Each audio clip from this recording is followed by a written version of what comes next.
it's Christy. Welcome back to my channel. Today I'm going to be making a card using Lawn Fawn's Soy Happy Year 13 and Year 16. I've stamped the images in Lawn Fawn Jet Black ink on alcohol marker friendly cardstock, and I'll be coloring with my Copic markers. So I'm starting with the little dumplings or dim sum, and I am using E40, E41, and E42. I am kind of elongating the little gathers where the dough has been pinched together at the top, and then also adding a bit of shading to the sides. So for the top one, I added it to both the left and the right because I had stamped the face directly in the center. And then for the next one, I did it on the left since I stamped the face a little bit more toward the right. And then I did the opposite for the third one, adding my shading on the right because I stamped the face a little bit more toward the left. And then once I have that E42 laid in, I'm going to come in with the E41, soften that up and pull it out just a little bit further. And then I'm going to do the same thing with the E40. So these inks do dry back a little bit as the alcohol evaporates, but I'm also going to take my colorless blender, which is the 0 marker, and just soften up the transition between that E40 and the plain white cardstock that I'm leaving for most of these little dumplings. Then I'm going to move on to N1, N3, N5, and N7 for my sushi rolls. I'm starting with the N7 on either side, pulling that in from the left and the right. I will do the last one just a little bit heavier on the left, again because the face is more toward the right, and then just a little strip toward the right.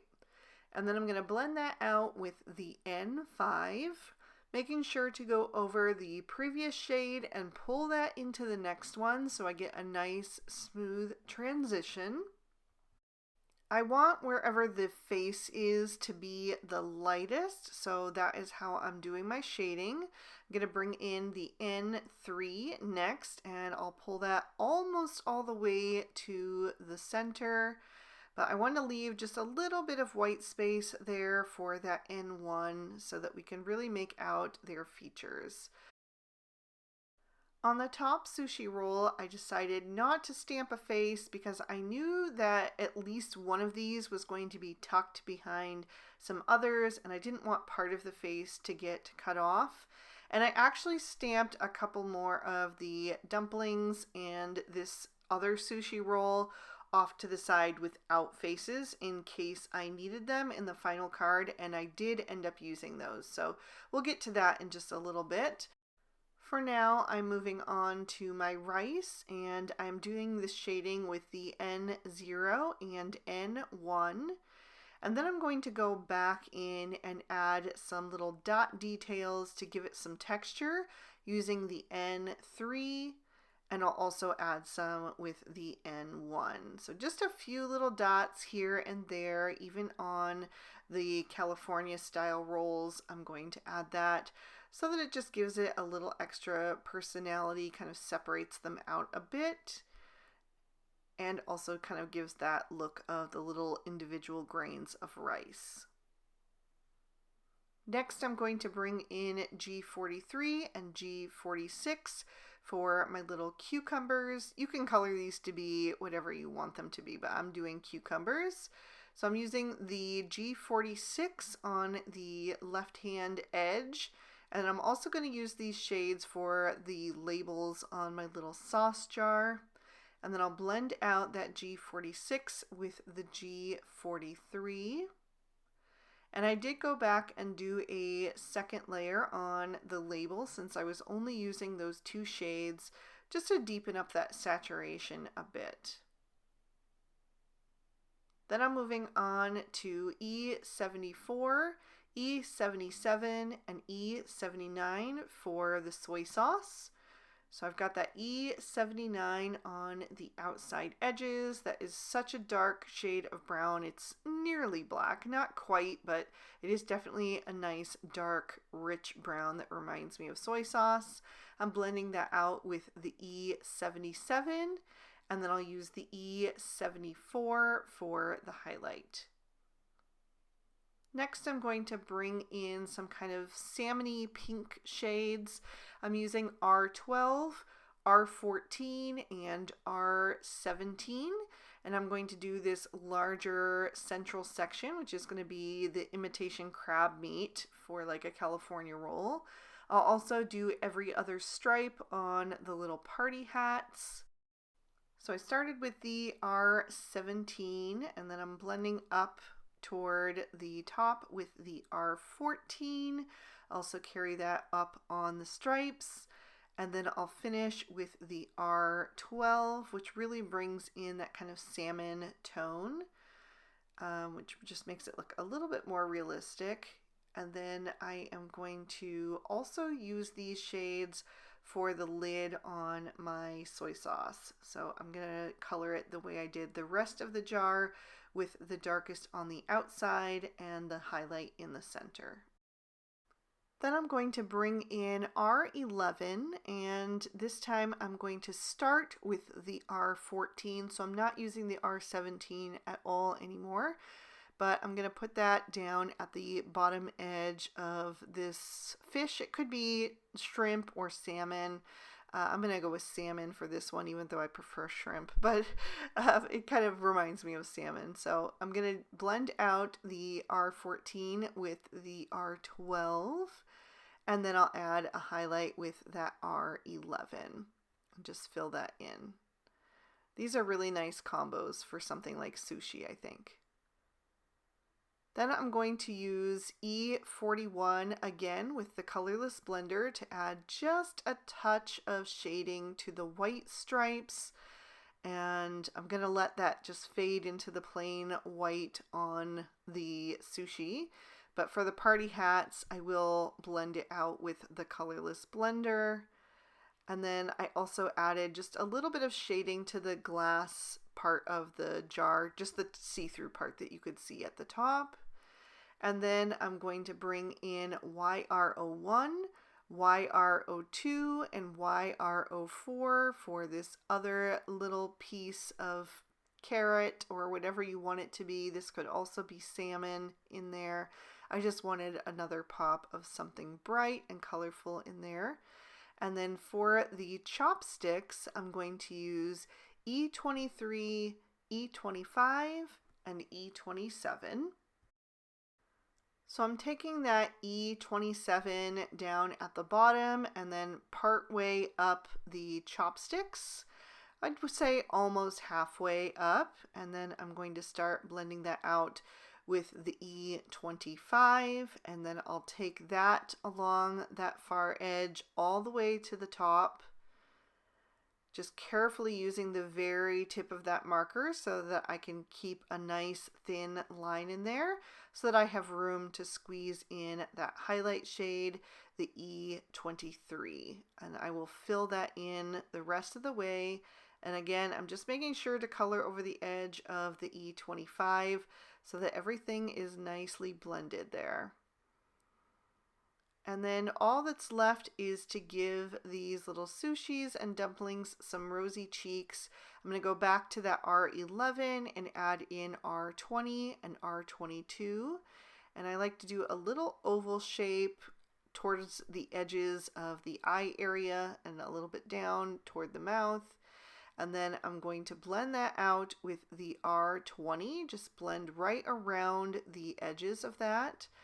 That just softens it a bit. And then I'm also going to blend that even further with the R11. That R11 is a super light shade, so it just softens it and kind of helps it blend into whatever, you know, the skin tone or fur tone, or in this case, the food tone, whatever it is that you're giving rosy cheeks.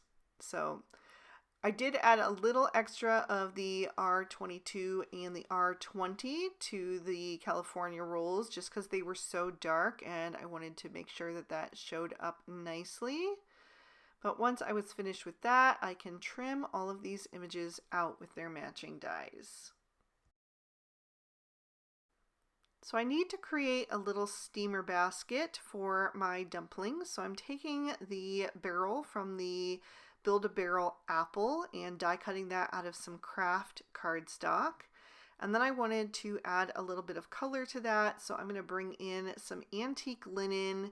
I'll do that on both the left and the right and just kind of let it fade into the plain craft cardstock in the center.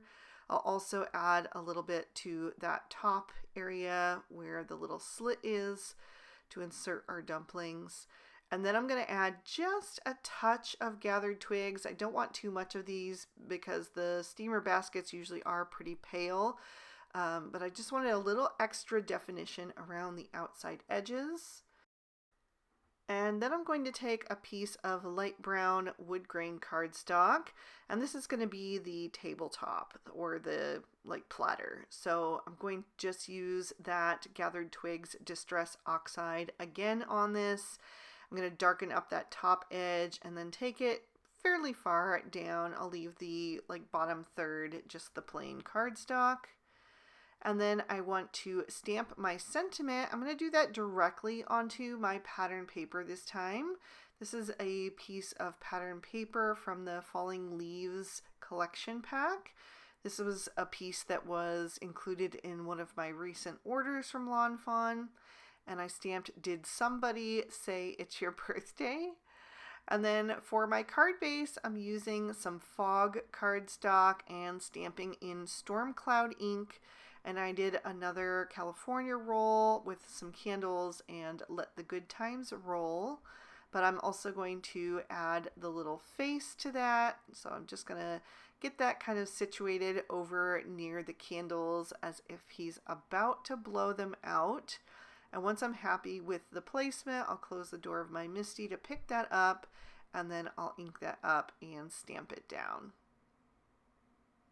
So now I'm ready to start assembling. I'm going to take that pattern paper and glue that to my card front. Just using some liquid glue for that. Make sure those top two corners are nice and straight.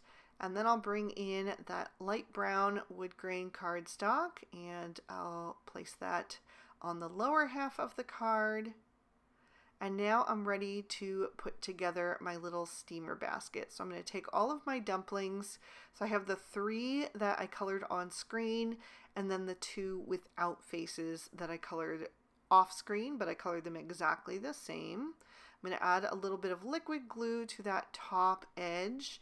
And then I can start tucking in my little dumplings. So the 3 with the faces are going to go down in front. And then I'm going to add a little bit of liquid glue to the backs of those. And I'll add in the 2 extra dumplings without the faces because you wouldn't have been able to see them anyway. And then I'm going to grab my EK Success reverse tweezers to kind of hold that in place while the glue dries.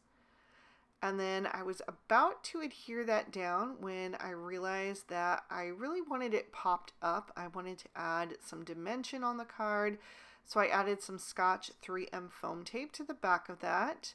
And then I'm going to place it just to the left of that sentiment where it says birthday. Then I can start arranging my other sushi rolls. I've added some foam tape to the backs of them as well. Just partially because parts of them are going to be overlapping either the steamer basket or each other. So you can see that I did bring in 2 more of the sushi rolls without the faces. So the one that I colored on screen and then the one with the salmon on top that I colored off screen. But I colored it the same just without the face just so that part of the face didn't get cut off. And I was really racing against the sun for this one. I do film in front of a large window and I usually try to film early enough in the day that it isn't an issue, but this had been a stormy day and then all of a sudden the sun just came out from behind the clouds and it was creeping over my desk, which kind of washes out the camera. So I had to move my project down on my work surface and just continue working very quickly because I was literally working against that sun. So I'm going to add the third little sushi down at the bottom and have that between the two chopsticks. I glued one flat to the card, that's the one that's behind it, and then the one in front is popped up. And then I need to add my little jar of soy sauce right under the birthday sentiment. Of course, I need to bring in a little bit of glitter, so I'm going to add that to the glass of my jar so that it looks a little bit shiny. And then I also decided to add a few little dots on my rice and then also on the imitation crab meat of the California rolls. And I almost forgot to add in the party hat as I was trying to move that project out of the sun. I forgot to add the little party hat. So I'm going to add that on, and that is going to finish up this card. There is another peek at the inside. And I really hope you guys enjoyed this one. I have been wanting to create this card for such a long time, so I'm glad I finally was able to accomplish it today. If you enjoyed it, please be sure to hit that like button and leave me a comment down below. Subscribe to my channel if you haven't already, and ring that notification bell if you want to be alerted when I post new videos. All the products I use will be listed and linked in the description bar below. And if you'd like to keep watching, here are 2 extra videos I thought you would also enjoy. Thank you so much for spending your time with me today. I hope you had a good one, and I'll see you soon in the next. Bye-bye.